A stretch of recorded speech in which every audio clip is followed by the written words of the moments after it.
Hello friends, मैं doctor Manisha Bhardwaj अपने YouTube channel में आप सभी का स्वागत करती हूँ। आज हम लोग रियलिज्म यानी यथार्थवाद पढ़ेंगे। आइडियलिज्म हम लोगों ने पढ़ लिया है, अब हम लोग रियलिज्म की तरफ पढ़ते हैं। रियलिज्म, जैसा कि इसके वर्ड से ही क्लियर हो रहा है कि जो रियल चीज़ों में ज़्यादा विश्वास करे, जो हमारे यूज़ में आने वाली चीज़ें हैं वहाँ पर ये फोकस करता है। थोड़ा सा हम इसका बैकग्राउंड देखते हुए इसको समझने की कोशिश करते हैं। The realistic movement in education started from the 16th century।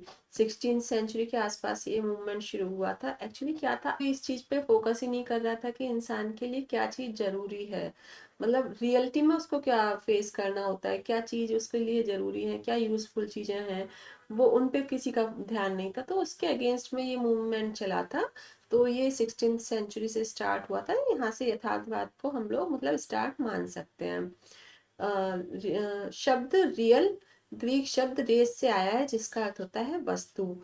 इसलिए रियल का मतलब है चीजों से संबंधित ज्ञान। रियलिज्म को अगर हम तोड़ते हैं तो रियल और इज्म दो शब्दों से मिल बनता है ये। और रियल वर्ड का मतलब होता है वस्तु या थिंग्स। तो और उससे इज्म मतलब जो जो उससे संबंधित ज्ञान जो होता है वो।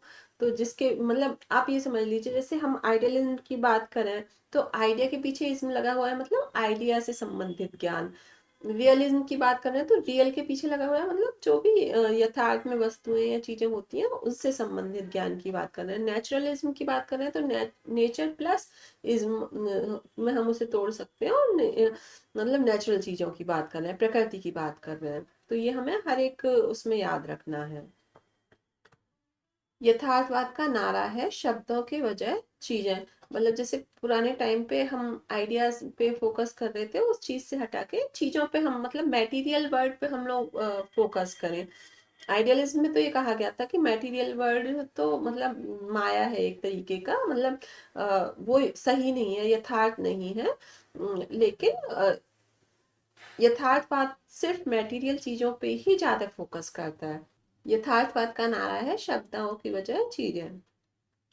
यथार्थवाद के अनुसार वस्तुओं की बाहरी दुनिया काल्पनिक नहीं है, यह वास्तव में मौजूद है। हमारा अनुभव स्वतंत्र नहीं है, बल्कि बाहरी वस्तुओं पर प्रतिक्रिया से निर्धारित होता है। मतलब यह है कि हम लोग बाहर की जो चीजें भी जो भी चीजें हमारे आसपास हो रही हैं उससे हमारा व्यवहार नियंत्रित होता है और निर्धारित होता है। तो हमारी एजुकेशन इस तरीके की होनी चाहिए जो कि उस चीज को डेवलप कर सके, ताकि हम अपनी लाइफ को अच्छे से मतलब उस अपना जीवन यापन अच्छे से कर सकें, अपनी लाइफ को अच्छे से गुजार सकें। उस पे हमें फोकस करना चाहिए, रादर देन बुकिश नॉलेज या स्पिरिचुअल नॉलेज। इस चीजों से हटा के अपना जो हमारे लिए लाइफ में यूजफुल होंगी चीजें उन पे फोकस करना चाहिए। रियलिज्म के कोर में यही है मेन कंसेप्ट, वही चीज बार बार घूम घूम के आती रहेगी। और इसमें क्या है ना कि साइंटिफिक मेथड पे ज्यादा फोकस किया गया है कि साइंस, क्योंकि पूरी दुनिया मटेरियल चीजों से बनी हुई है, तो हमें जब तक उसकी नॉलेज नहीं होगी तब तक हम अच्छे से जीवन यापन नहीं कर पाएंगे। तो वहां उस चीज पे फोकस करता है ये मेनली। नेक्स्ट है, यथार्थवाद का सिद्धांत यह मानता है कि हमारे अनुभव की वस्तुओं के पीछे और उनके अनुरूप एक वास्तविक दुनिया है। ये रॉस ने कहा है। यथार्थवाद उस सामान्य स्वीकृति को मजबूत करता है कि यह दुनिया हमें जो दिखाई देती है वैसी ही है, यानी world as it appears to us. ये बटलर ने कहा है और ये बहुत फेमस कोट है जो कि कई एग्जाम्स में मतलब रिपीटेडली पूछा जाता है कि world as it appears to us मतलब जैसा हम है, जैसा हमें दिखाई देता है वर्ल्ड, ये उस पर कौन फोकस करता है, तो वो हमारा रियलिज्म फोकस करता है कि जैसा भी जैसी भी दुनिया है वो मतलब वो ही है, वही सब कुछ है, वही यथार्थ है, वही सत्य है, उसके अलावा और कुछ सत्य नहीं है। Education is that which makes a man happy by getting acquaintance with real circumstances of life. और एजुकेशन ऐसी होनी चाहिए जो कि लाइफ में इसके थ्रू जो मैन है या चिल्ड्रन है या जो भी है, मतलब हम लोग ह्यूमन बींग्स जो हैं वो लोग लाइफ को हैप्पीली जी सकें और हर सर्कमस्टांसेस में एडजस्ट कर सकें। जीवन में प्रतिकूल परिस्थितियों से संघर्ष करने की क्षमता पैदा हो, ऐसी एजुकेशन हो। यथार्थवादी शिक्षा जीवन की आवश्यकताओं से जुड़ी हुई है। सिंपल है, बहुत सिंपल है, कुछ भी ऐसा नहीं है इसमें। और इसमें मतलब नाम पे अगर आप फोकस करेंगे तो आप चीजों तक पहुंच जाएंगे। और इसके कुछ टाइप्स हैं और कुछ एक्सपोनेंट्स हैं, यहाँ से क्वेश्चंस बनते हैं कि ये किसने दिया, ये वाला ये फॉर्म किसकी है और इसके एक्सपोनेंट कौन है, या जैसे रियलिज्म के में कौन कौन से शामिल हैं या कौन कौन से शामिल नहीं है। तो पहले हम बात करते हैं ह्यूमनिस्टिक रियलिज्म की। इसके हैं इरेस्मस, रिवेल, जॉन मिल्टन। सोशलिस्टिक रियलिज्म जो है उसके Michael de Montaigne and John Locke. मैंने एक एग्जाम में देखा था कि जॉन लॉक को डाला हुआ था उसमें और पूछा हुआ था कि इनमें से कौन सा रियलिज्म में आते हैं। तो अब हमें ये मतलब फोकस रखना पड़ेगा कि कौन कौन से किस किस में आते हैं। ध्यान से आप पढ़ते चलिए। ह्यूमनिस्टिक रियलिज्म में इरेस्मस, रेबेला और जॉन मिल्टन। सोशलिस्टिक रियलिज्म में Montaigne and John Locke. Sense realism में Mulcaster, Francis Bacon, Wolfgang Ratke और कमेनियस। न्यू रियलिज्म या साइंटिफिक रियलिज्म की अगर हम बात करें तो उसमें हर्बर्ट स्पेंसर, व्हाइट हेड और बर्ट्रन रसेल। व्हाइट हेड के जो रियलिज्म है उसे प्लूरलिस्टिक मोनिज्म भी कहा जाता है। और हर्बर्ट स्पेंसर की बुक्स हैं education, principle of biology and principle of psychology, ये भी एग्जाम में पूछी जाती है, तो ये भी मैंने यहाँ पे मेंशन की हुई हैं, तो इन्हें भी आप ध्यान रखेंगे। नेक्स्ट है, इनकी थोड़ी सी डिटेल देख लेते हैं कि ह्यूमनिस्टिक रियलिज्म से क्या मतलब है। जो ह्यूमन वेलफेयर के ऊपर फोकस करता है वो हमारा ह्यूमनिस्टिक रियलिज्म हो गया। सेंस रियलिज्म से मतलब हमारे जो सेंसेस हैं उसके ऊपर फोकस करता है, उसकी ट्रेनिंग के ऊपर फोकस करता है कि सेंसेस, ये रियलिज्म कहती है कि सेंसेस के थ्रू ही हम लोग नॉलेज प्राप्त कर सकते हैं, वही गेटवे है नॉलेज के। मतलब इंडिया यथार्थवादियों ने इंद्रियों के प्रशिक्षण पर जोर दिया है। उनका मानना है था कि इंद्रियां ज्ञान पहुंचाने वाली होती हैं और सीखने की प्रक्रिया इंद्रियों के कार्य से ही के माध्यम से ही होती है। अब सोशल रियलिज्म में देख लेते हैं। इसका जो पर्पस था मेन, वो सोशल मतलब सोसाइटी और मैन के बीच में एडजस्ट करवाना था। इसके जो मेन एक्सपोनेंट कहेंगे या रिप्रेजेंटेटिव कह देंगे तो वो हो जाएंगे हमारे मॉन्टेग्यू। मॉन्टेग्यू ने शिक्षा में उपयोगितावाद पर ज्यादा ध्यान दिया है। उन्होंने कहा है कि शिक्षा जो है भावी जीवन की तैयारी है, as a preparation for life of the man. Montague ने कहा है कि जो जीवन इंसान जीने वाला है, जो आदमी व्यतीत करने वाला है, उसकी तैयारी करना ही शिक्षा है। Living well rather than learning, वो कहता है कि जीने पे ज्यादा फोकस करना चाहिए कि हम अच्छे से जी सके, बजाय इसके कि हम क्या सीख रहे हैं। ठीक है, तो ये सब है हमारा। और सेंसेस के थ्रू ही नॉलेज प्राप्त होती है, ये इनका ये सारे वो कहते हैं कोई भी फॉर्म हो, मतलब वो यही मानती है कि हाँ सेंसेस के थ्रू ही रियलिज्म से हमें नॉलेज प्राप्त होती है। इसके बेसिक प्रिंसिपल्स देख लेते हैं यथार्थवाद के, कि फिनोमिनल वर्ल्ड इज रियल, संसार वास्तविक है। इंद्रियां सीखने के द्वार हैं, वही बात सेम। थ्योरी ऑफ ऑर्गेनिज्म यानी जीव सिद्धांत का सिद्धांत। मनुष्य केवल भौतिक जगत का एक हिस्सा है।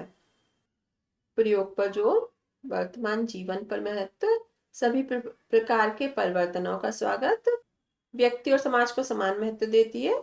चीजों और वस्तुएं स्वतंत्र रूप से अस्तित्व में होती हैं। मतलब जैसे आइडियलिज्म कहता है कि चीजों का कोई स्वतंत्र अस्तित्व नहीं है, जो आइडिया है वो ही सब कुछ है।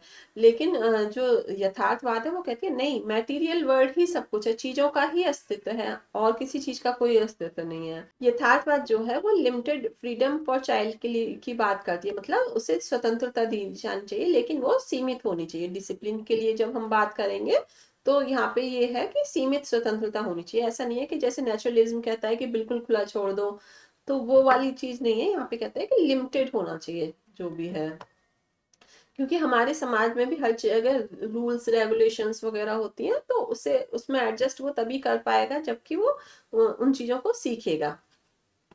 और रियलिज्म के अनुसार स्टेट का भी एक बहुत इंपॉर्टेंट रोल है, ताकि जो इंसान सुखपूर्वक जीवन यापन कर सके। अब हम शिक्षा में देख लेते हैं कि शिक्षा में क्या इसका रियलिज्म का महत्व है। यथार्थवाद वास्तविकता पर आधारित है। वास्तविक शिक्षा का अर्थ है कि शिक्षा उस तरह की होनी चाहिए जो व्यक्ति के जीवन को खुशहाल और सफल बना सके। यथार्थवाद ने उदार शिक्षा पर जोर दिया है, मतलब सेम वही बात रिपीट हो रही है बार बार कि इस तरीके की एजुकेशन होनी चाहिए जिससे कि इंसान या मनुष्य अपने जीवन में अच्छे से एडजस्ट कर सके, जो भी संघर्षपूर्ण परिस्थितियां हैं उनका सामना कर सके और लाइफ को अच्छे से व्यतीत कर सके। स्पेंसर ने कहा है कि education is the preparation of life. ये स्पेंसर ने कहा है कि शिक्षा जीवन की तैयारी है, preparing the child for a happy and successful life. और व्यक्ति या बच्चे को इस तरीके से तैयार करना कि वो एक हैप्पी लाइफ को व्यतीत कर सके। उसकी शारीरिक और मानसिक क्षमताओं का विकास करना रियलिज्म का बहुत बड़ा मतलब एम है। इंद्रियों का विकास करना, उनका प्रशिक्षण, बच्चों की प्रकृति को समझते हुए और उसको सामाजिक वातावरण से भी परिचित कराना, तो उसको वोकेशनल एजुकेशन देना।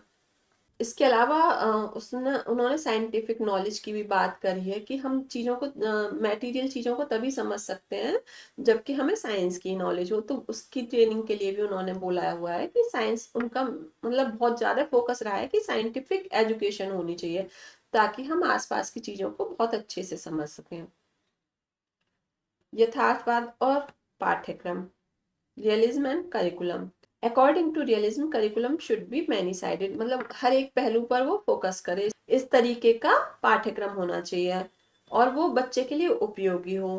पाठ्यक्रम में nature study, physical science, vocational training पर प्राइमरीली फोकस होना चाहिए।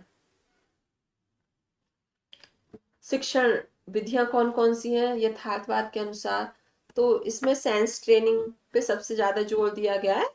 और मिल्टन ने जो ट्रैवलिंग मेथड है, मतलब कि घूम घूम के सिखाना, जैसे टैगोर भी कहते हैं, उस तरीके की एजुकेशन पे बहुत किस एजुकेशन इस तरीके से दी जानी चाहिए पर फोकस किया है। लॉक जो है, जॉन लॉक, उन्होंने कहा है कि ऑब्जर्वेशन और एक्सपेरिमेंटेशन के थ्रू सीखना चाहिए। इंडक्टिव डिडक्टिव मेथड यूज करने पर इन लोगों ने मतलब बल दिया है, जोर दिया है। Things rather than the words, ये लोग कहते हैं कि शब्दों की बजाय चीजों पर हमें फोकस करना चाहिए। और first object and then their exposition, और सबसे पहले हमारे सामने वस्तु होनी चाहिए तब हम उसके गुणों को के बारे में बताएं, इस चीज पर इन्होंने फोकस किया है।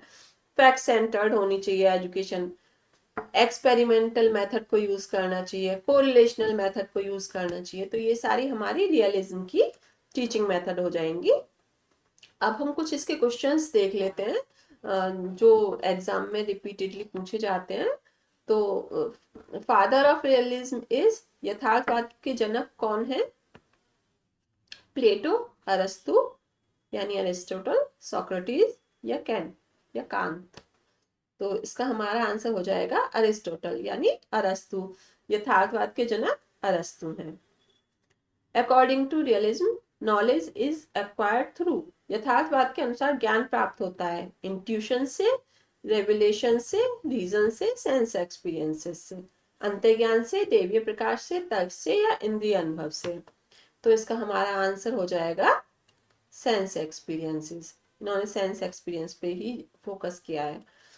We know object through mental images, this view belong to, हम लोग वस्तुओं को मानसिक प्रतिमाओं के माध्यम से जानते हैं, यह किसका मत है? नेचुरलिज्म का, रिप्रेजेंटेटिव रियलिज्म का, आइडियलिज्म का या प्रैग्मेटिज्म का? तो इसका आंसर हमारा हो जाएगा रिप्रेजेंटेटिव रियलिज्म। नेक्स्ट क्वेश्चन है हमारा, Herbert Spencer is associated with idealism, naturalism, scientific realism या एग्जिस्टेंशियलिज्म? इसे और डिफिकल्ट इस तरीके से भी बनाया जा सकता था कि यहाँ आइडियलिज्म, नेचुरलिज्म और एग्जिस्टेंशियलिज्म की जगह पे जैसे यहाँ पे साइंटिफिक रियलिज्म दिया हुआ है, यहाँ पे सोशल रियलिज्म डाल देते वो, और साथ में ह्यूमनिस्टिक रियलिज्म डाल देते। तो मतलब तब हमें ढूंढने में काफी दिक्कत आती। तो हमें ये ध्यान रखना है कि कौन सा पर्टिकुलर किस में आ रहा है। तो हर्बर्ट स्पेंसर जो आते हैं साइंटिफिक रियलिज्म में आते हैं। In realism teachers role is, कैसा है टीचर का role? Moral preacher, story teller, subject expert and guide and passive observer. तो इसमें हमारा हो जाएगा subject expert and guide. Which method is most suitable according to realism? यथार्थवाद के अनुसार कौन सी विधि उपयुक्त है? Lecture method, discussion method, experimental method या स्टोरी मेथड? तो सबसे ज्यादा जो फोकस है इसका रियलिज्म का वो हमारा एक्सपेरिमेंटल मेथड पर है। तो ताकि हम एक्सपेरिमेंट करके चीजों के बारे में जान सकें, नॉलेज ले सकें, तो वो हमारा सबसे मेन है। तो हमारा हो जाएगा एक्सपेरिमेंटल मेथड। बस आज की वीडियो में इतना ही। रियलिज्म को हम लोगों ने समझ लिया है। अब नेक्स्ट वीडियो में हम लोग नेचुरलिज्म को पढ़ेंगे। नेचुरलिज्म भी छोटा सा है, वो हो जाएगा। ठीक है, अगर आपको वीडियोस ठीक लग रही हैं, इंफॉर्मेटिव लग रही हैं, तो आप चैनल को सब्सक्राइब कर लीजिए और अपनी यूजीसी नेट की तैयारी को थोड़ी स्पीड अप करिए मेरे साथ।